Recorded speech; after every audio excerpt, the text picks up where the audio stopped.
নমস্কার দর্শক বন্ধুরা, ইমেজ বেঙ্গল হেলথ কেয়ার অনুষ্ঠানে আপনাদের সকলকে স্বাগত। আজকে আমি উপস্থিত উডল্যান্ডস মাল্টি স্পেশালিটি হসপিটালে এবং আমার সঙ্গে এই মুহূর্তে রয়েছেন কনসালটেন্ট ইউরোলজিস্ট এবং special interest in stone doctor Zahid Rahman. ডাক্তারবাবু, প্রথমেই আপনাকে আমাদের ইমেজ বেঙ্গল হেলথ কেয়ারে thank you for having me. প্রথমত যে বিষয়টা নিয়ে আপনার কাছে জানতে চাইবো যে যেহেতু আপনার special interest in kidney stone, তো সেই জন্য আপনার কাছে আমার প্রশ্ন অবশ্যই কিডনি স্টোন নিয়েই থাকবে, কারণ প্রচুর মানুষ এখন কিডনি স্টোনে আক্রান্ত হচ্ছেন, এই সমস্যাটা দেখা দিচ্ছে। ফার্স্টলি আমি আপনার কাছে যেটা জানতে চাইবো যে কোন এজ গ্রুপের মধ্যে এই কিডনি স্টোনে আক্রান্ত হওয়ার সম্ভাবনাটা বাড়ছে? এমনি কিডনি স্টোন ডিজিজ খুবই কমন ডিজিজ আছে, ইউরোলজিক্যাল ডিজিজের মধ্যে সব থেকে কমন ডিজিজ আছে। আর ইউজুয়ালি এটা দেখা যায় between the age of 20s to 40s, মানে 20 এজ থেকে বয়স থেকে 50 ইয়ার্স অবধি সব থেকে বেশি দেখা যায়। বেশি হয় মেল পপুলেশনে, but female population is also not lagging behind this. ওখানেও অনেক পেশেন্ট আমরা দেখি যারা এটা স্টোন নিয়ে প্রবলেম ফেস করছেন। কী ধরনের উপসর্গ দেখা দিলে একজন পেশেন্টকে আপনারা মনে করেন যে তার কিডনি স্টোনের অসুবিধা হতে পারে? দেখেন, ইউজুয়ালি সব থেকে কমন প্রেজেন্টেশন যা হয় এই কিডনি স্টোন নিয়ে পেশেন্ট যখন আমাদের কাছে আসে, তো most patient comes with pain, ব্যথা নিয়ে। ব্যথা ফ্ল্যাঙ্ক সাইডে, মানে যেখানে কিডনি আছে, ডান দিকে বাঁ দিকে দুদিকেই হতে পারে, যাদিকে স্টোন থাকবে ওখানে ব্যথা প্রচণ্ড ব্যথা হবে। তার সাথে vomiting tendency, sensation of Nazia, vomiting ওরকম থাকে। এটা সব থেকে কমন প্রেজেন্টেশন। তার সাথে হতে পারে কয়েক patient with fever with chills, বা sometimes blood in the urine হতে পারে। কখনো একটা পেশেন্ট পেছাব বন্ধ হয়ে গেছে, যেখানে স্টোন আছে ওর উপরে ডিপেন্ড করে কীরকম প্রেজেন্টেশন হবে। তো স্টোন সামটাইমস নিচে এসে রাস্তা ব্লক করে দিয়েছে, ব্লাডের মধ্যে আছে, ব্লাডের ওপেনিংটা ক্লোজ করে দিয়েছে, তখন পেশেন্ট একটা রিটেনশন নিয়ে আসতে পারে। তো ব্যথা, রিটেনশন অফ ইউরিন, তার সাথে ব্লাড ইন দ্য ইউরিন, জ্বর আসতে পারে। সামটাইমস অনেক দিনে দিয়ে যদি একটা পেশেন্ট ভুগছে, means having stone for a long time, kidney failure নিয়ে আসতে পারে। তো এই সবগুলো প্রেজেন্টেশন হতে পারে একটা পেশেন্ট যখন কিডনি স্টোন ডিজিজ নিয়ে ওর প্রবলেম চলছে। যদি তখন এইরকম কিছু সিমটমস নিয়ে আসেন, আরও বেশি শিওর হওয়ার জন্য আপনারা কি ধরনের টেস্ট করতে বলেন তাদেরকে? সবথেকে ইম্পর্ট্যান্ট ইনভেস্টিগেশন হচ্ছে সিটি স্ক্যান। বাট তার আগে আমরা যদি কোনো ডাউট থাকে, তখন আমরা বেসিক ইনভেস্টিগেশন দিয়ে স্টার্ট করি। ইউরিন টেস্টগুলো আছে ওটা করতে হয়, তার সাথে একটা আলট্রাসোনোগ্রাফি, একটা ইমেজ করতেই হবে। ইমেজিং করার পর জানতে পারবো স্টোন আছে নাকি আর কোথায় আছে। Ultrasonography is less harmful, so আমরা মেনি এ টাইমস আলট্রাসোনোগ্রাফি নিয়ে স্টার্ট করি। But sometimes ultrasonography can miss A stone also. তো তখন আমরা যখন মনে হয় কি না এই পেশেন্টকে এখন যেরকম সিমটম নিয়ে এসছে, মোস্ট লাইকলি এই patient is suffering from a stone disease, তখন আমরা sometimes directly go for a CT scan to see that. দাদু, আরেকটা বিষয় যেটা খুব ইম্পর্ট্যান্ট, যে এখন কি কিডনি স্টোনে আক্রান্ত হবার সংখ্যা, মানুষের যে সংখ্যা, সেটা কি বাড়ছে? মানে আপনারা কি মনে করছেন? হ্যাঁ, এখন এটা দেখা যাচ্ছে ইন দ্য লাস্ট 20-30 ইয়ার্স, আগে যেরকম ছিল এখনও ওয়ার্ল্ড ওয়াইড পপুলেশন মোটামুটি একটা 10% population sometime in the lifetime ওরা মানে they are facing this problem of stone. তো আগে যেরকম ছিল তার থেকে বেশি হচ্ছে এখন, both in males and females. কয়েকটা কারণ হতে পারে। একটা কারণ হচ্ছে আগে যেরকম ইনভেস্টিগেশনস ছিল, এত বেশি অ্যাওয়ারনেস ছিল না, ইনভেস্টিগেশনস অত ভালো ছিল না। এখন ডিটেকশন রেট বেড়েছে, একটু প্রবলেম হলেই পেশেন্ট চান একটা মেডিকেল অ্যাডভাইস নিতে। আর তার থেকে সবথেকে ইম্পর্ট্যান্ট হচ্ছে লাইফস্টাইল চেঞ্জেস, যা লাস্ট 20-30 ইয়ার্সে দেখা যাচ্ছে with obesity, hypertension, diabetes mellitus, these are all linked. তো যেরকম সবগুলো বাড়ছে, junk food, use of junk food, these are very important factors. তো এটা দিয়ে আমরা দেখছি in the last 20-30 years the prevalence and incidence of এটা বেড়ে গেছে, stone diseases in the kidney.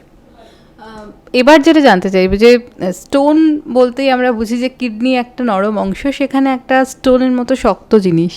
তো একটু যদি আরেকটু এক্সপ্লেন করেন যে কিডনির মধ্যে স্টোনটা আসে কি করে? এটা অ্যাকচুয়ালি ক্রিস্টালাইজেশন অফ মিনারেলস হয়। শরীরে তো অনেক রকম মিনারেলস আছে, ক্যালসিয়াম আছে, অক্সালেটস, এসবগুলো যখন স্যাচুরেশন লেভেলটা একটা সুপার স্যাচুরেটেড লেভেলে চলে যায়, বডিতে কনসেন্ট্রেশন অফ ইউরিন ইনক্রিজ হয়ে যায়। যখন কনসেন্ট্রেটেড ইউরিনটা বডি বানাচ্ছে, তখন এই পার্টিকেলসগুলো সেডিমেন্টস হয়ে যায় ইন দ্য কিডনি, অ্যান্ড তার উপরে সেডিমেন্টেশন ইনক্রিজ হতে হতে একটা স্টোনের রূপটা ধারণ করে নেয়। তো এটাই হচ্ছে, মানে বডিতে তো মিনারেলস আছে, but because it is washed out from the body with the urine. যদি ইউরিন ডাইলিউটেড থাকবে, যেখানে কনসেন্ট্রেশন বেশি হচ্ছে না, সুপার স্যাচুরেশন লেভেলে যাচ্ছে না, তখন আমরা নিউক্লিয়েশন অ্যান্ড ক্রিস্টালাইজেশন বলি, ওটা হবে না। যদি ওটা হয়ে যায় তো একটা নাইডাস ডেভেলপ হয় ওখানে, আর তার উপরে আস্তে আস্তে ডিপোজিশন হতে হতে হতে then it will become and take the form of a stone. এবার আমি আসছি একটু চিকিৎসার কথা, যে এই যে কিডনি স্টোনে নিয়ে আমরা এতক্ষণ আলোচনা করছি, এটা কি ওষুধের দ্বারা সেরে যায়? এটা ডিপেন্ড করছে, সবাইকে জানতে হবে এই জিনিসটা। এটা খুবই কমন ধারণা কে স্টোন হয়েছে, নো প্রবলেম। আমরা একজন বলেছেন, ওনার একটা জানাশোনা লোক ছিলেন, উনি ওষুধ খেয়েছিলেন, বেরিয়ে গিয়েছিল। বাট এটা ওরকম সিম্পল নয়। একটা স্টোন যদি ছোট্ট স্টোন আছে 4 মিলিমিটার 5 মিলিমিটার, কিডনি থেকে ছুঁড়ে নিচে রাস্তার মধ্যে চলে এসছে, তখন with water and with some medication ওটা বের হতে পারে। স্টোনের চিকিৎসাটা মেডিসিন দিয়ে হয়ে যাবে, দিস ইজ নট রাইট। কারণটা হচ্ছে, যদি একটা স্টোন বড় আছে, কিডনির মধ্যে আছে, ওখান থেকে আইদার সেটে আছে বা ওখান থেকে ছড়ে গেছে, কিন্তু ওর সাইজ যা হচ্ছে, কিডনি আর ইউরিনারি ব্ল্যাডারকে একটা নালি যা কানেক্ট করছে, ওর নাম হচ্ছে ইউরেটার, ওর সাইজটা একটু ছোট্ট, ক্যালিবারটা বেশি নেই, মানে 5 থেকে 6 মিলিমিটার। 10 মিলিমিটার বা 14 মিলিমিটার স্টোনটা বেরিয়ে যাবে, তো ওরকম হয় না। একটা অন্য ধারণা মিথ আছে, ওটা হচ্ছে কয়েকটা মানুষ এটা ভাবে কি মেডিসিন ওটা গলিয়ে দেবে বা ডিজলভ করে দেবে বা ব্রেক করে দেবে, ফ্র্যাগমেন্ট হয়ে যাবে, আর তারপরে ওটা বেরিয়ে যাবে। এখনও অবধি in the medical science there is no medicine that can break stone there আর বা ডিজলভ করতে পারে, এরকম কোনো মেডিসিন নেই। তো এটা ভুল ধারণা, এর পিছনে যেতে হবে না। কয়েকবার গিয়ে আমাদের কাছে পেশেন্ট আসে, বলে কি একজন ছিলেন, ওনার তো হয়ে গেছিলো, আমার এটা বের হলো না কেন, আমাকে অপারেশন কেন করতে হবে? তখন আমাদের ওটা দায়িত্ব হয় ওটা পুরো কাউন্সেলিং করা। একটা 6 মিলিমিটার 7 মিলিমিটার 8 মিলিমিটার অবধি একটা, মানে উইথ চান্স যদি একটা বেরিয়ে যায়, তো দ্যাট বিকামস একটা বেঞ্চমার্ক, লোকজন নিয়ে চলে কি ওনার তো 8 মিলিমিটার ছিল, ওটাও বেরিয়ে গেছে, আমার 6 মিলিমিটার কেন বের হচ্ছে না? তো ইট অল ডিপেন্ডস আপন কেমন ক্যালিবার আছে রাস্তায়, কোথায় স্টোন আছে, আর শেপ কীরকম আছে, তো অনেক ফ্যাক্টর উপরে ডিপেন্ড করে। তো যেখানে আমরা দেখি সার্জিক্যাল ইন্টারভেনশন দরকার আছে, ওখানে ওরকম ট্রিট করি। আর একটা ছোট্ট স্টোন যদি কিডনি থেকে নেমে ইউরেটার মধ্যে আছে 4 মিলিমিটার 5 মিলিমিটার 6 মিলিমিটার, তখনও আমরা চেষ্টা করি, there are some medications that helps in propelling the stone out from that pipe ureter. তখন আমরা মেডিসিন দিয়ে একটু ওয়েট করি, we can wait up to 3 to 4 weeks to maximum. তার থেকে বেশি দিনে যদি ওই নালিতে স্টোন আছে, রাস্তা ব্লক করে রেখেছে, আর তার জন্য কিডনিতে জল জমা হচ্ছে, কিডনির উপরে চাপ পড়ছে, তখন ওটা অ্যাডভাইসেবল নেই। ফর দ্যাট আমরা কী করি, আমরা 2 থেকে 3 সপ্তাহ টাইম দিই, দেখি স্টোন মুভ করছে কি করছে না, যা বেরিয়ে গেছে নাকি। যদি বের হচ্ছে না, then it's going to harm the body, মানে কিডনিকে ওটা ইঞ্জুরি করতে পারে, কিডনি ড্যামেজ করতে পারে। তো 2-3 weeks দেখে যদি বেরিয়ে যাচ্ছে with the help of the medicine, তখন ঠিক, না হলে আমরা একটা ইন্টারভেনশন করে, একটা সার্জিক্যাল মাইক্রো সার্জারি করে ওটা বের করে দিই। তার মানে ডাক্তারবাবু, এই ধারণাটা সম্পূর্ণ ভুল যে কিডনিতে স্টোন হলে ওষুধ দিয়ে সেটাকে গুঁড়িয়ে দিয়ে তারপর সেটাকে অটোমেটিক্যালি বার করে দেওয়া যায়, এই কথাটা বোধহয় ঠিক নয়। ব্যাপারটা হচ্ছে যে সেটার জায়গা বা সেটা স্থানটা কোথায়, সেটা খুব ইম্পর্ট্যান্ট, এবং আপনারা যেটা করেন যে সেই জায়গা দিয়ে যাতে সেটা পাস হয়ে যায়, সেরকম ব্যাপারটাই করে থাকেন।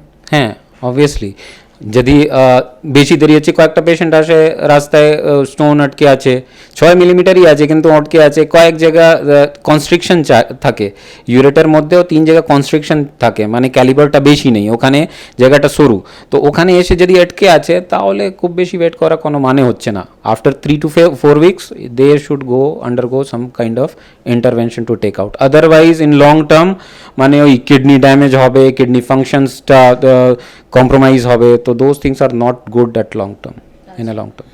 এবার আসছি একটু অপারেশনের কথায়, যে জেনারেলি অপারেশনের নামটা শুনে একটু সকলে ভয়ই পান, আর কিডনিতে অপারেশন সেটা একটু চিন্তার কারণ থাকে অনেকের, যদিও এখন আধুনিক প্রযুক্তিতে অনেক কিছু সম্ভব, এবং সেই জায়গা থেকে আমি আপনাকে প্রশ্ন করব যে এই যে কিডনি স্টোনের নিয়ে আমরা বলছি, সেইটা নিশ্চয়ই কোন অবস্থায় গেলে অপারেশন করা দরকার, এবং সেই অপারেশনে ঝুঁকি কতখানি থাকে, রিস্ক ফ্যাক্টর কতটা থাকে? দেখেন, টাইপ অফ সার্জারি ডিপেন্ড করছে স্টোন কোথায় আছে, সাইজ কীরকম আছে। এখন তো অনেক রকম পদ্ধতি চলে এসছে, অনেক রকম ডিফারেন্ট সার্জিক্যাল ইন্টারভেনশন চলে এসছে। আগেকার সময় কি হতো, একটা পুরো এখান থেকে এখানে অবধি কেটে তারপরে কিডনিতে ঢুকে ওখান থেকে স্টোন খুঁজে বের করতে হতো। এখন আমাদের endoscopic surgery is very well developed. তো ম্যাক্সিমাম ভাগ ইন 95 to 99% কেসেস আমি বলবো micro surgery is very good and very successful. ও মাইক্রো সার্জারিজ যা চিকিৎসা আছে ওটা ডিফারেন্ট সিস্টেম আছে। কয়েকটা মাইক্রো সার্জারি পেছাবের রাস্তা দিয়ে ভেতরে যন্ত্র ঢুকিয়ে ওটা করা যায়, কয়েকটা মাইক্রো সার্জারি আছে এখানে রাস্তা একটা বানাতে হয়, কিডনির মধ্যে ডাইরেক্টলি ঢুকে ওখানে রাস্তা করে স্টোন ভেঙে ওটা বার করতে হয়। তো ইন ব্রিফ একটা পিসিএনএল আছে যেটা এখান থেকে করে কিডনির মধ্যে ঢুকে ওখান থেকে বের করতে হয়। নিচে থেকে করতে গেলে আমরা ইউআরএসএল বা আরআইআরএস বলি। যদি পেছাবের থৈলির মধ্যে একটা বড় পাথর রয়েছে তখন আমরা পিসিসিএল মানে তলপেটে একটা ছোট্ট ফুটো করে ওখান থেকে ঢুকে ওখান থেকে বের করে দিই। তো এইসবগুলো আছে। এন্ডোস্কোপিক সার্জারিতে যদি ন্যাচারাল প্যাসেজ দিয়ে আমরা ভেতরে ঢুকি তো তখন রিস্কটা খুব বেশি নেই, জাস্ট একটাই রিস্ক মেনলি থাকে, কিছু রেসিডুয়াল স্টোন থাকতে পারে বা সামটাইমস ইনফেকশন হওয়ার চান্সটা একটু থাকে, মানে পোস্ট অপারেটিভ ইনফেকশন নিয়ে পেশেন্ট আছে হসপিটালে, কিছু অ্যান্টিবায়োটিক দিয়ে মানে আরও অ্যান্টিবায়োটিক দিয়ে 2 দিনে 4 দিনে ওর স্টেটা বেড়ে গেছে তারপরেও ঠিক হয়েছে। একটা যা পদ্ধতি বললাম পিসিএনএল মানে কিডনির মধ্যে ডাইরেক্টলি পাংচার করে ভেতরে ঢুকে রাস্তা করে আমরা যা বের করি, ওখানে একটু রিস্ক আছে but that is also very less, মানে রাফলি অ্যারাউন্ড 0.5%। মানে আমরা দেখি 200 কেস যখন করলাম, 200 পেশেন্ট অপারেট করলাম, তো একজন সাথে এটা হতে পারে কি ওখান থেকে ব্লিডিং হচ্ছে, রাস্তা করেছি, রাস্তা করার সময় একটা অ্যাবনর্মাল শিরা বা রাস্তা করতে গেলে একটা শিরাতে লেগেছে, ওখান থেকে ব্লিডিং স্টার্ট হয়েছে, যেটা ঠিক হতে টাইম লাগছে, সামটাইমস এমনি বন্ধ হয়ে যায়, কিন্তু যদি বন্ধ হচ্ছে না ব্লিডিং হয়ে যাচ্ছে তখন অন্য চিকিৎসা করতে হয়, রেডিওলজিস্ট ইন্টারভেনশন রেডিওলজিস্টরা ওকে ভেতর থেকে ঢুকে ওই জায়গাটা সিল করে দেন। তো রিস্ক আছে, খুব বেশি ওরকম কিছু রিস্ক নেই, এখন খুবই সিম্পল হয়ে গেছে ট্রিটমেন্ট। আগে যেরকম ওপেন সার্জারি করার পর 8 দিন 10 দিন পেশেন্ট হসপিটালে থাকতো, হসপিটাল স্টেটা বেশি ছিল, এখন আমরা যদি ন্যাচারাল প্যাসেজ দিয়ে করছি ম্যাক্সিমাম 3 to 4 days তে বাড়ি যেতে পারছে পেশেন্ট। পিসিএনএল করতে গেলে 4 to 5 days তারপরে পেশেন্ট বাড়ি চলে যাচ্ছে। অ্যান্ড তার থেকে ইম্পর্ট্যান্ট হচ্ছে ওর ফাংশনাল অ্যান্ড অ্যাক্টিভিটিসটা খুব বেশি হ্যাম্পার হচ্ছে না করার পর। আগে ওপেন সার্জারি করার পর হতো পেশেন্টকে বেড রেস্টে থাকতে হতো, 1 মাস বেড রেস্টে আছে, তারপরে বাইরে যেতে পারবে, অফিস করতে পারবে বা অন্য কাজ করতে পারবে। এখন আমরা আফটার 7 days to 10 days বলে দিই they can go to the office, they can work properly, normally কিছু প্রবলেম ইউজুয়ালি হয়।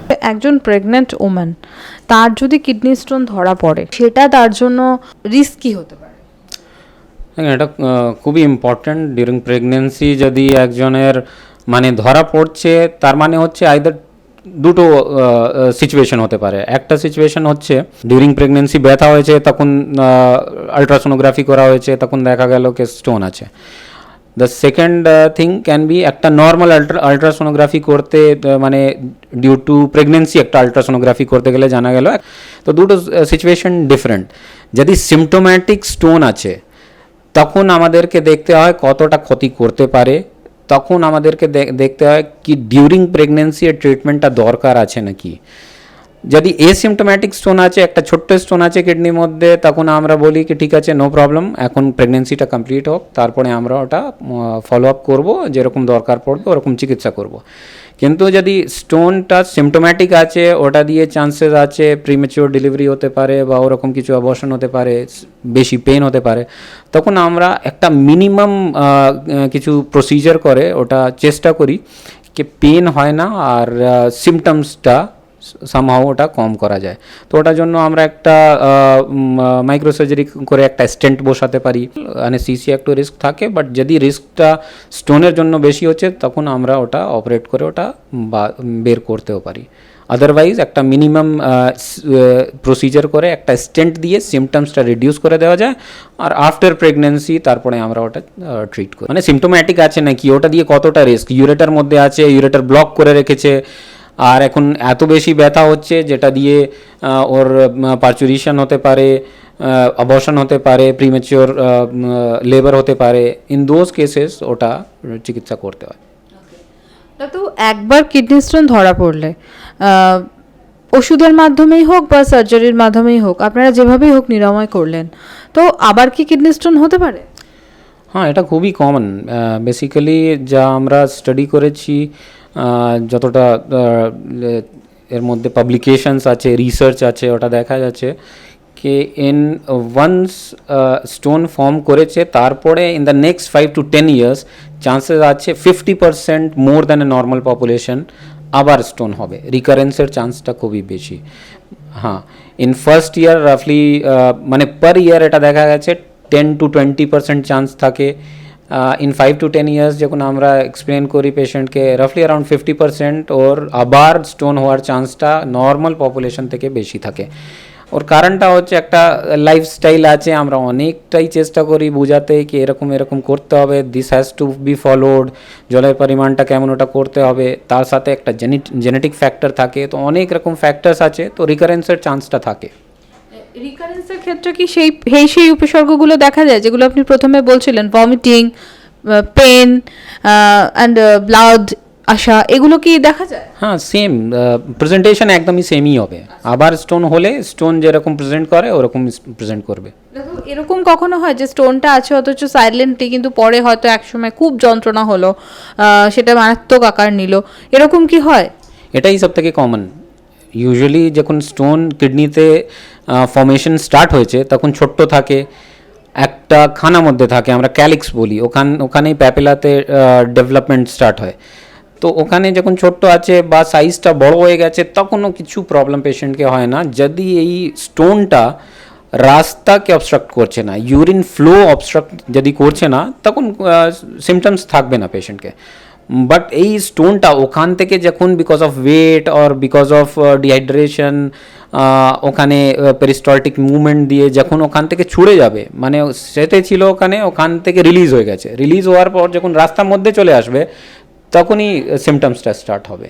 তো কয়েকবার আমাদের কাছে পেশেন্ট আসে, কিডনিতে এত বড় বড় স্টোন আছে, কোনো প্রবলেমই ছিল না, হঠাৎ একটা অন্য কারণ জন্য একটা আলট্রাসোনোগ্রাফি করা গেল, তখন জানা গেল কি এত বড় বড় স্টোন নিয়ে অনেক দিনে দিয়ে ঘুরছেন।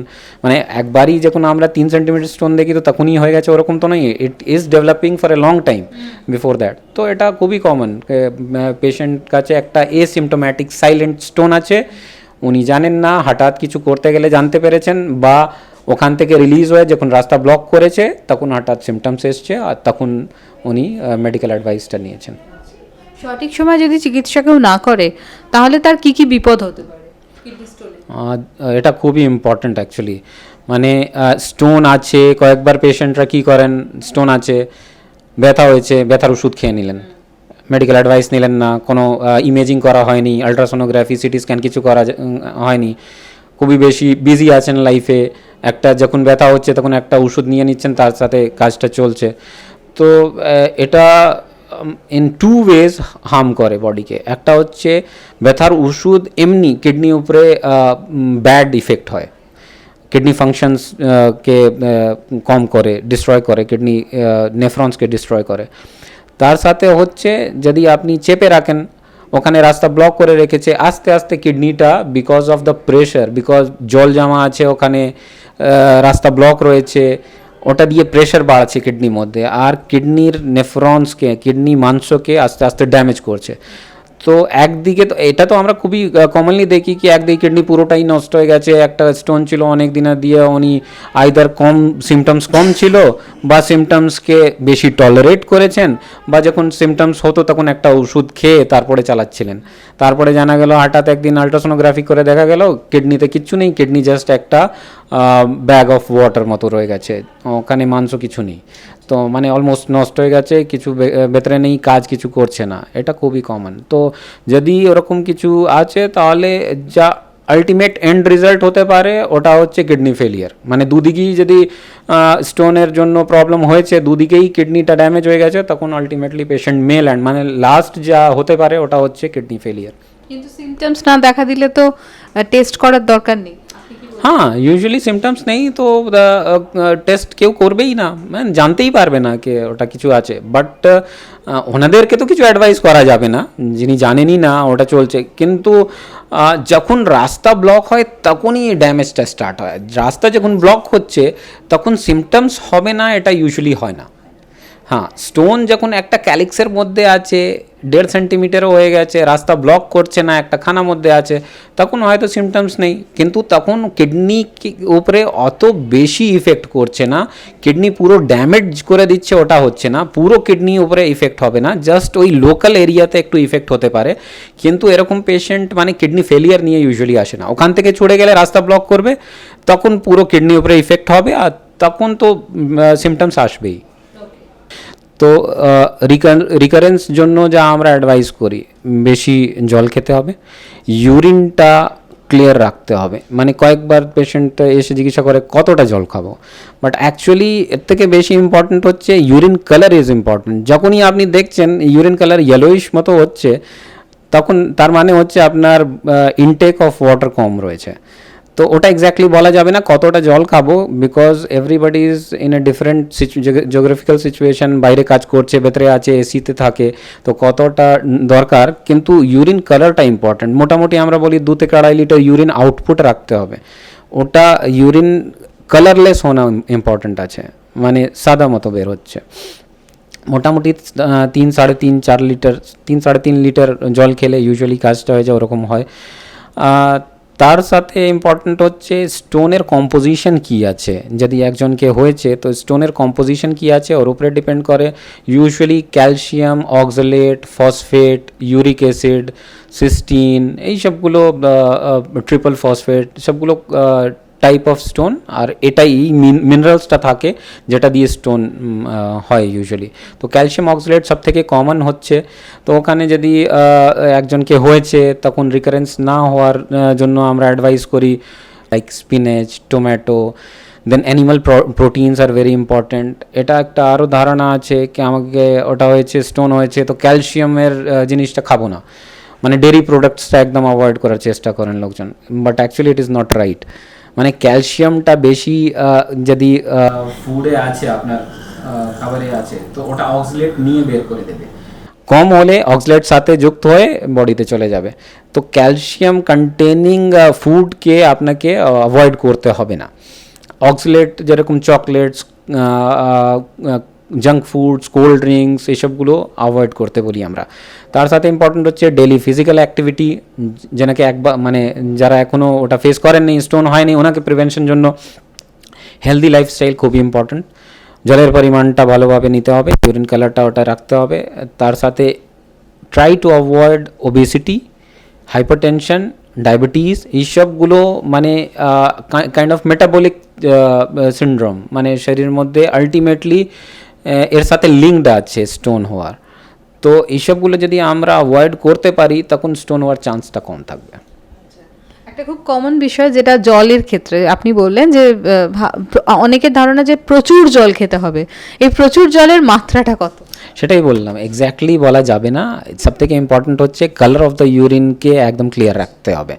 হচ্ছে এসিতে বসে আছে, ওনার হয়তো ওয়াটার রিকোয়ারমেন্ট অত বেশি হবে না, ফ্লুইড রিকোয়ারমেন্ট কম হতে পারে, বা ইউরিন আউটপুট, ইউরিন যা 24 আওয়ার্সে হচ্ছে 2 লিটার থেকে বেশি হলেই ওটা হলো।